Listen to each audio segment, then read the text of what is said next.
In our next community conversation, we're joined by Jess Coe, the co-owner of Lucky T Thrift and Old Flame Secondhand Vintage. She's sitting down with Steve.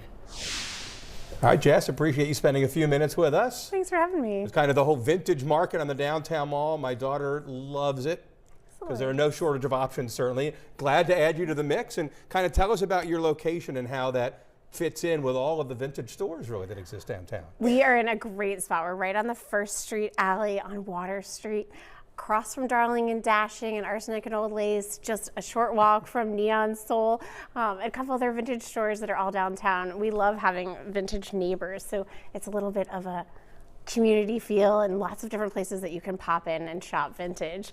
It's great because we can really hit different aspects of the vintage world. Somebody literally walked in today and they were like, you know, I love how all the vintage shops downtown have like a totally different feel. And I was like, oh my God, I'm gonna quote them on the news later today. Vintage is certainly in, that's for sure. Absolutely. And you have a nice business partner around that. I imagine you guys have some things in common. Just a few, namely our parents. Yeah, my brother and I work together, which is a little bit madcap, but really, really fun. In all the best ways, right? Mostly the best ways. In most of the best ways. Mostly the best ways. And even when they're not the best ways, you can always work it out because there's that element of trust and all that good stuff. You mentioned kind of the different offerings for each of the vintage shops. What will people find when they walk into yours? When they walk into Old Flame, they'll find a couple of different vendors. We've got our in-house label, which is Old Flame, as well as our Lucky T Thrift label, which is a little bit more funky. We also have other vintage sellers.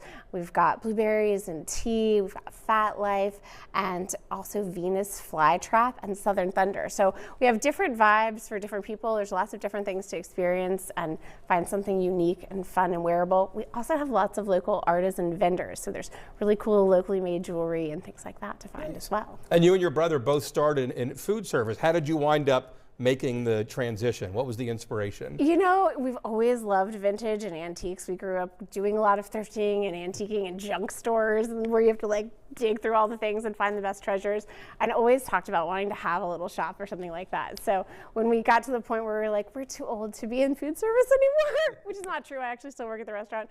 But just to do something a little different, and this has been really, really fun. We're very excited about it. And you have the physical structure, but people can go online as well? They can go online and check us out at oldflameseville.com or on Instagram at oldflameseville. Although we don't sell a lot online, we really focus on having people come into the store where they can see stuff in person and try it on and experience it all. I think when it comes to the vintage, people definitely want that hands-on experience. Yeah, absolutely. You got to feel the fabrics and see how it really works and all that. There's lots of good vintage online, but we really want people to come out and shop. So come out and shop. It's good seeing you. Appreciate you coming in. Thanks so much for having me. Erin.